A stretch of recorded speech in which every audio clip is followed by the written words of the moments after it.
So, it's time to graduate, is the talk that I'm going to be giving this morning.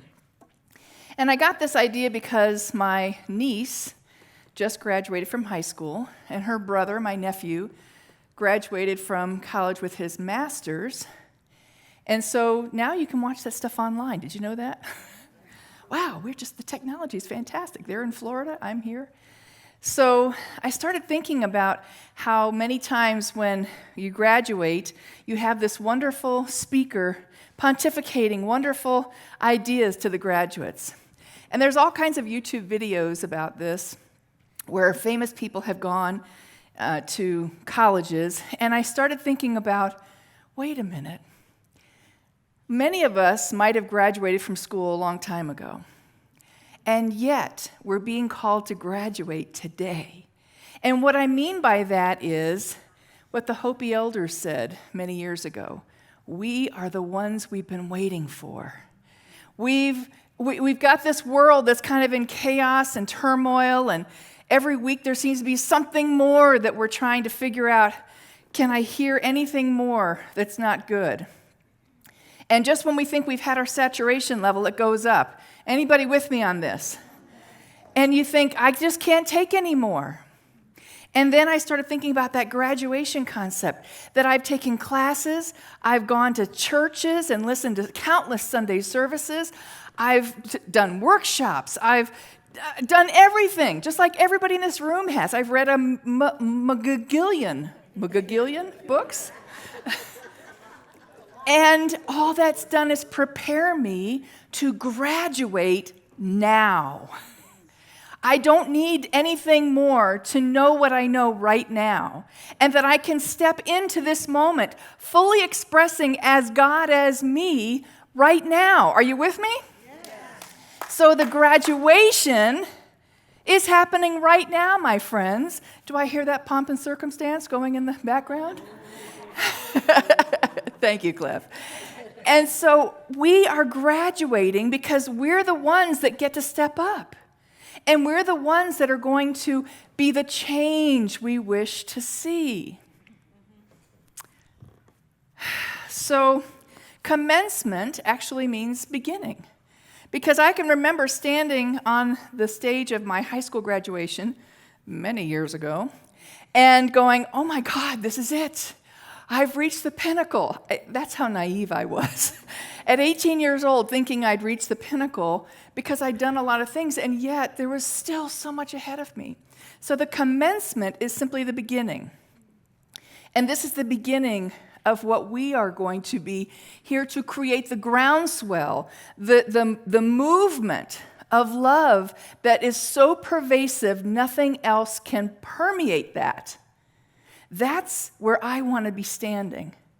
That's the commencement I want. And I started looking at some of my favorite YouTube videos on some of this stuff because I've been watching them for years. And one of my favorites is from Dolly Parton, who is one of my all-time favorite people. She did a talk at the University of Tennessee several years ago. And her instructions to the graduates was this: dream more. She said, when I was a kid, I used to put a tin can on a broom handle in a crack on the front porch. But in my mind's eye, I was standing in front of a microphone. And those weren't chickens out in the front yard. That was my audience of people that I could sing to. And that was no ragged dress that I was wearing. It was a dress all a-glitter with rhinestones, and it was made of the finest silk in my mind. She said, you have to stay true to your heart and to your dreams. And she told a story about how when she graduated in 1964, she was in a tiny country school. There were a handful of graduates in her senior class, and they asked at the graduation each one of the class to stand up and say what they were going to do now that they were graduating. So they went around, and the people got up and said, I'm going to do this, I'm going to do this. And she stood up and she said, I'm going to Nashville and I'm going to be a star. And they laughed at her. And she left the next day and went on, of course, to build her dreams. And I love the idea that even if Even if those around you don't support and uplift and uphold your dreams, you have it within you to move to a greater place of being. And so I love this from Vincent van Gogh, who said, if you hear a voice within you that says you cannot paint, then by all means paint, and that voice will be silenced. And so Dolly's message to us today as we graduate is dream more. Dream big. Are you dreaming big enough? Are you a little bit scared of that dream? You should be. Because if you're not, maybe there's expansion for that dream. Another one of my favorites, Oprah. She gave a commencement talk to Stanford University. And she told about how in her early 20s, she became a television reporter and then an anchor in Baltimore. And I think they still do this today. They have consultants that come into the TV stations and tell the on-air personalities what they should or shouldn't do, how they should dress. And so they said to Oprah, you've got a very confusing name. It's very confusing to the audience. Oprah. No one's ever heard that name. Why don't you pick another name? How about Susie? It's such a friendly name. And Oprah said, no, thank you. I'm going to remain Oprah. That was the first time that she was called to have a boundary there that said, no, I am who I am. And I'm going to keep being Oprah. And if someone has a problem with that name, then they can learn it. And boy, have we learned it. We have learned it. One of the few people that doesn't even need a last name anymore. But she also recalled in that graduation speech how her grandmother had given her words of wisdom as she was growing up, because she grew up mostly with her grandmother. And her grandmother said this to her, when you grow up, you should get yourself some nice white folks. Now, what she meant by that was her grandmother had done the laundry for white families her entire life. That's how she subsisted. That's how she made her living. And so she was thinking, she was telling Oprah something, you should go out and find a nice family. Oprah said, you know what?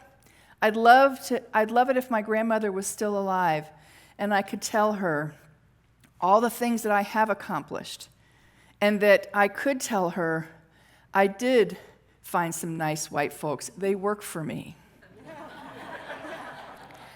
And she had the capability to stand in the knowledge that even though her grandmother very lovingly was trying to help her, that she could stand in another truth of her own and know that nothing was going to stop her from following in the footsteps of a well-meaning grandmother. She could live her own life and go far beyond even what she had imagined. Cat in the Hat, Dr. Seuss says, the places you'll go. You have brains in your head. You have feet in your shoes. You can steer yourself any direction you choose. You're on your own, and you know what you know. And you are the one who'll decide where to go. That book is a great gift to give to graduates. I love to just read it every now and then because it just reminds me to get back on my path. And so Oprah's knowledge and wisdom that she imparted is stay true to yourself. Don't live anyone else's dream.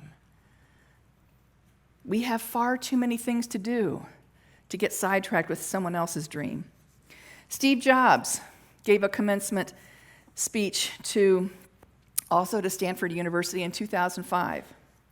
And he told the story how he was forced out of Apple, which was a company that he had started. And he was forced out. And it was a devastating blow to him at the time, but he realized that working with computers was what he was born to do. So even if it wasn't going to be Apple, he went on to found a company called Next, and then a little company called Pixar, which has done amazingly well. And he fell in love with a wonderful woman who would become his wife. So this little detour that he was taking was really there as a miraculous way to get him to open up to greater possibility. And he went on to relay how, he said, I'm pretty sure that none of this would have happened if I hadn't been fired from Apple. It was awful tasting medicine, but I guess the patient needed it. Wow, that's a very mature thing to say. He said, sometimes life's going to hit you in the head with a brick. Don't lose faith. So when we listen and know that even if we've been given a blow, a devastating blow in some cases, we have whatever resources are needed to move us into our next incarnation of triumph and success. And so comedian Gracie Allen says this, never put a period where God has put a comma. And isn't that what happened with Steve Jobs? It was simply a comma, that's all. And he wasn't going to treat it as a period. He was going to move on to greater and greater good. So Steve's message to us can be detours can be magical. Stay focused on how you can serve. He knew he was here to serve in the computer industry, and he just wasn't sure yet where he would land. Ironically, Apple hired him back. He went back to Apple. So it's amazing how we can know that whatever is happening around us can be for our highest good. Now, college isn't the only place you can graduate from. I know there are many veterans in the room here today. Do you remember boot camp? Boot camp can be a graduation unto itself, can it not? I saw a documentary about the training of Navy SEALs. And because G.I. Jane and some of these other movies had been very popular, this documentary had gotten the inside track as to how SEALs were trained. And I was watching it and just amazed at what these men and women were going through. They would have physical workouts, grueling physical workouts. They would have mental abuse, being screamed at, yelled at, and then they would have to have sleep deprivation, food deprivation, all kinds of things. But the harsh conditions were there to help mold them into an elite unit. So one of the team members was interviewed in the documentary, and he said this isn't abuse, it's selection. Because when you know that there's something on the other side that you're being prepared for, you simply allow. So another team member on the documentary related how they had just completed, he and 90 teammates had endured an exhausting day of open ocean swimming. And if you have not done that, it's a lot harder than a pool, trust me. Runs with fully loaded packs, so we're talking about 50, 60 pounds, and running the obstacle course multiple times, back to back. One by one, those 90 started dropping out. They just couldn't take it any longer. Finally, it was just down to him and 4 other men. The 5 men were then told, get your packs ready, we're doing another run for 17 miles.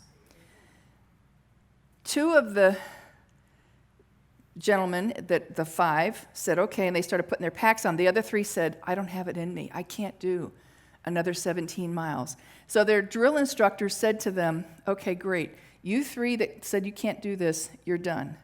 You 2, you've just made the team. Just because they were willing to say, okay, if that's what you want me to do, I will do it.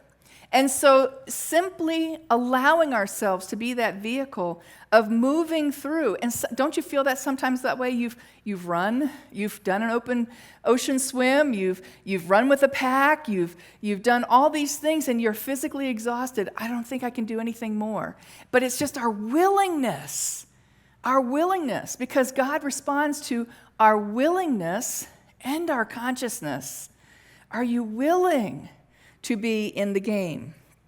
I love what Bill Bradley had to say about this. Ambition is the path to success, but persistence is the vehicle you arrive in. Isn't that great? Persistence and just saying, I'm going to keep going. I'm going to keep going. So we can learn from our SEALs. Keep your eyes on the prize and keep going. Keep going. So the last person I want to, or actually I have 2 more. The first one is Conan O'Brien. And sometimes life graduates you when you're kicked to the curb. Anybody in here been kicked to the curb before? Am I the only one? Okay, just a few of us. When you go, wait a minute, that can't be fair. And this is what happened to him. He was recently featured in a Success magazine article. when he was ousted from The Tonight Show, remember when Jay Leno went to prime time, Conan became The Tonight Show host. Well, then Jay's show did not succeed, so they were going to put Jay back in The Tonight Show, which many thought was very unfair to Conan O'Brien, so now Conan was out of a job. But instead of being bitter about it, Conan wisely rose above the apparent pain of what happened to him. And on January 22nd of 2010, his last night of The Tonight Show, instead of spewing resentment and negativity, he spoke from his heart. He said this, and I love how this man who had been wronged was able to say this. He said, all I ask of you is one thing, and I'm asking particularly of young people that watch, because he knows that's his main audience. He said, please don't be cynical. I hate cynicism. It's my least favorite quality, and it doesn't lead anywhere. Because we know that the law of cause and effect is always in place, right? So all I know is that Conan decided to trust that there was something out there. So he went on to his own successful show on TBS.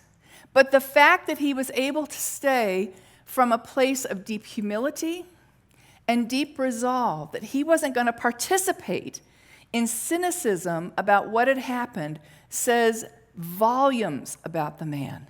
I think he graduated, don't you? He graduated from what the world would say, well, you have every right. Self-righteous indignation is one of the easiest things for us to slip into, isn't it? When we feel that we have the right to do that, but Conan wasn't going to go there. So, his lesson to graduates, work hard, be kind, and amazing things will happen. That doesn't get much better than that. And my last example that I want to show you is about Emerson, who is the founder of Transcendentalism. He and Thomas Troward were the two largest influences on our founder, Ernest Holmes. And Emerson had gone to college at Harvard, and he studied in their divinity school. And I read this wonderful biography called The Mind on Fire, which is about this thick, but it's so worth it. Very well documented about his life. And they talk about how he went to Harvard Divinity School, and he became a minister, but he found out very quickly that he was not well suited for that. He just didn't. He actually said, I have to leave the ministry so that I can keep my faith. He was so in tune with his own personal faith that he left the ministry and then started giving talks and lectures and writing. But I love how he was invited back to the Harvard Divinity School because he did achieve quite a success as a speaker and a writer in not only in America but in Europe. And they invited him back. So on July 15th, 1838, he stood in front of the Harvard Divinity School graduating class. I don't think the people who invited him were quite ready for what he had to say, because this was one of the things he said: to listen to any second-hand gospel is perdition of the first gospel. Jesus was Jesus because he refused to listen to another, and he listened at home. Isn't that great? Because Emerson did not want to know what your thoughts were about religious experience. He wanted to know, or what you thought someone else thought. He wanted to know what was your experience. He wanted direct firsthand experience. And too many times don't we lean on what other people think and say about our own spiritual growth. It's time to tune in. I love he was the king of one-liners. Write your own Bible.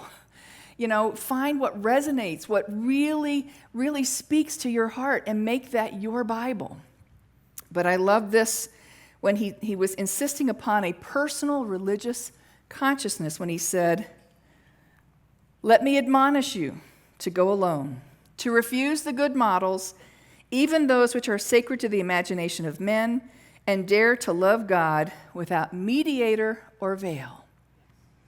Now here's a graduating class of divinity students sitting in front of him, and I really hope that they got the gist of what he was trying to say, that there was something to be said for not allowing anything, including rituals and religious symbols and all the things that we come to accept sometimes, get in the way of what is our personal experience, our personal consciousness, and its growth.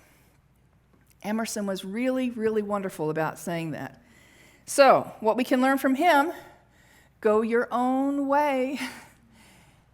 Fleetwood Mac would say the same thing. And be your own laboratory. That's something that I really try to do, is just try to be my own laboratory. If I'm really convinced that these principles are worth adhering to and holding true and dear, I better be willing to walk them as well. So, I would invite you to feel as if your graduation is happening in this holy instant. And when you forget who you are, graduate again. Because each one of us has that capability to get a master's in you. Not anything else, but you and your personal relationship with the God of your own understanding. That's what I love about religious science, is it allows us to find the God of our understanding. There are core principles, but we each have to find out what that means to us. And what I experience is going to be different what April experiences or Margot experiences. You and I have so much within us to live and move and have our being and to be our own laboratory. Louisa May Alcott said this: "Life is my college. May I graduate well and earn some honors." She was a transcendentalist as well. So I'm going to close with, remember how I talked about the Hopi elders? We are the ones we've been waiting for. I should look that up online. It was part of a talk given by the Hopi elders back in 2000. And it's titled, "We Are the Ones We've Been Waiting For." "You have been telling people that this is the 11th hour. Now you must go back and tell the people that this is the hour. And there are things to be considered. Where are you living? What are you doing? What are your relationships? Are you in right relation? Where is your water? Know your garden." I love that one. Know your garden. It is time to speak your truth. Create your community. Be good to each other. And do not look outside of yourself for your leader. This could be a good time. There is a river flowing now very fast. It is so great and swift that there are those who will be afraid. They will try to hold on to the shore. They will feel that they're being torn apart and will suffer greatly. Know the river has a destination. The elders say, we must let go of the shore, push off into the middle of the river, keep our eyes open and our heads above the water. And I say, see who is in there with you and celebrate. At this time in history, we are to take nothing personally, least of all ourselves. From the moment that we do, our spiritual growth and journey come to a halt. The time of the lone wolf is over. Gather yourselves. Banish the word struggle from your attitude and your vocabulary. All that we do now must be done in a sacred manner and in celebration. We are the ones we've been waiting for. Let's take a breath in and let it out. We are the ones we've been waiting for. I know that there is something that has sparked your consciousness this morning. That's my prayer on Sundays, is let there be a spark that happens, because we know that one little tiny spark leads to a wildfire, leads to an entire movement happening of us holding to the idea of who we truly are, our divine selves, fully erect, facing whatever comes our way with dignity and honor and a smile on our face, knowing that we have every resource at our fingertips, that Spirit is allowing us to move through difficult challenges with a deep understanding that growth is occurring. We know that we are here for good. and we are the ones we've been waiting for. It's time to graduate, folks. Namaste.